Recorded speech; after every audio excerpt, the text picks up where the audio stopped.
Сәлем достар, бүгін біз 1 жасқа дейінгі балаларда кездесетін іш өту туралы талқылайтын боламыз. Каналға тіркеліп кетіңіздер. Жалпы жаңа туған балаларда ішек микрофлорасы толық қалыптаспаған және де ас қорыту жүйесі жетілмегендіктен іш өту жағдайлары 1 аптадан 1 айға дейін созылып жатады.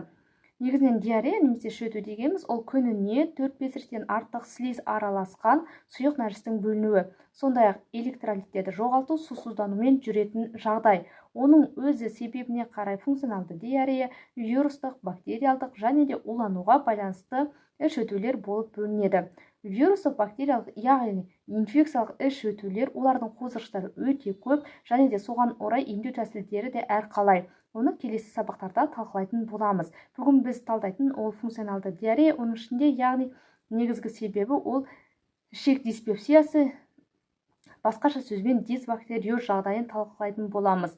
Дисбактериоз, яғни балаға берілетін қоректің оның құрамы немесе мөлшерінің бала организміне сай келмеуі салдарынан болады. Егер де тәжірибелі педиатр болса, онда баланы жағдайын көріп ақ оған диагноз қоюға болады.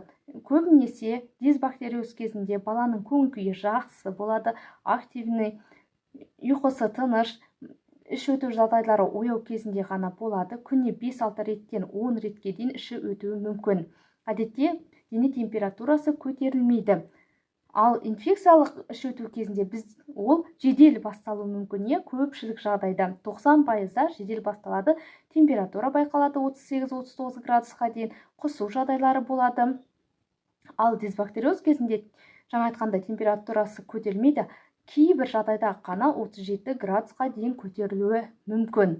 Және де міндетті түрде нақты диагноз қою үшін лабораториялық зерттеу қажет. Көптеген поликлиникада лабораториялық зерттеу тағайындалмайды, бірден антибиотик жазып береді. Ол бізде көп қолданылатын стоп-диар немесе амоциклап тәрізді антибиотиктер. Олар балаға әсер етпеуі мүмкін және де одан әрі баланың сусыздануына алып келеді.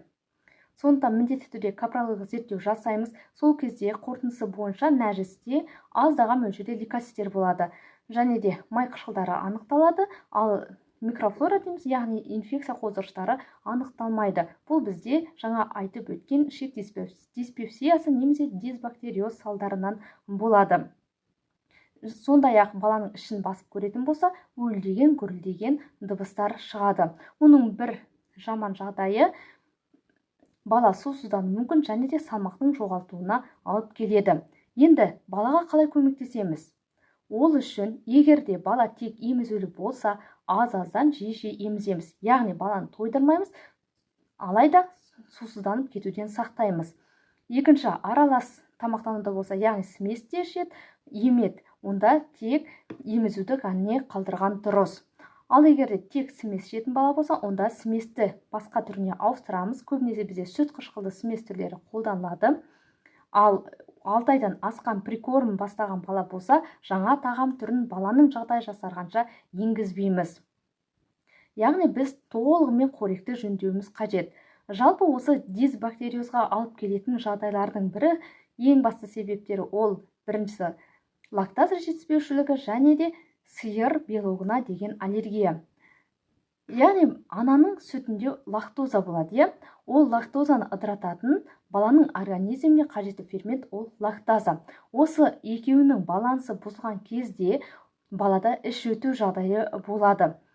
Яғни балаға лактаза ферменті жетіспейді. Соны толықтыру үшін міндетті түрде балаға порошок түріндегі осындай жасанды ферменттерді қосады. Көбінесе лактазар тәрізді тамақтану алдында міндетті түрде балаға беру қажет. Ал екінші себеп, егер балада сиыр белогына деген аллергиясы болса, онда сіз өзіңіздің тамақтануыңызды жөндейсіз, яғни диета ұстайсыз. Сүт тағамдарын, сүт қышқылды тағамдарды мүлде қолданбайсыз. 1 айдан кем емес осындай диета сақтау қажет болады. Алайда сізде кальций жетіспеушілігі орын алмас үшін рационыңызға міндетті түрде кальций препараттарын қосу қажет болады. Ал тіпті асқынған жағдайда іш өту басылмаса, сиыр етінен де бас тартуға тура келеді. Қандай да бір іш өту болмасын, міндетті түрде баланы алдымен сусызданудан сақтайсыздар. Солевой раствор дейміз, тұзды ерітінділер береміз, пробиотиктерді міндетті түрде ішу қажет болады. Менің баламда да осындай жағдай орын алған. Мен 6 айында прикорм бастаған кезде дұрыс басталмағандықтан, яғни ешкі сүті қосылған каша бердім, және де бала емізулі болды. Екеуі араласқан кезде балада іш өту болып 15 күнге дейін созылған болатын. Сол кезде қолданған емді мен осында қалдырып кетемін. Өз тәжірибеммен бөлісу мақсатында, керек десеңіздер сақтап алсаңыздар болады. Алайда кез келген емді дәрігердің нұсқаулығымен және де міндетті түрде зертханалық зерттеуден кейін ғана қолданған дұрыс. Себебі әрбір ана өзінің баласының денсаулығына өзі жауапты болып келеді. Ақпарат пайдалы болса, каналға тіркеліп лайк басып кетуді ұмытпаңыздар.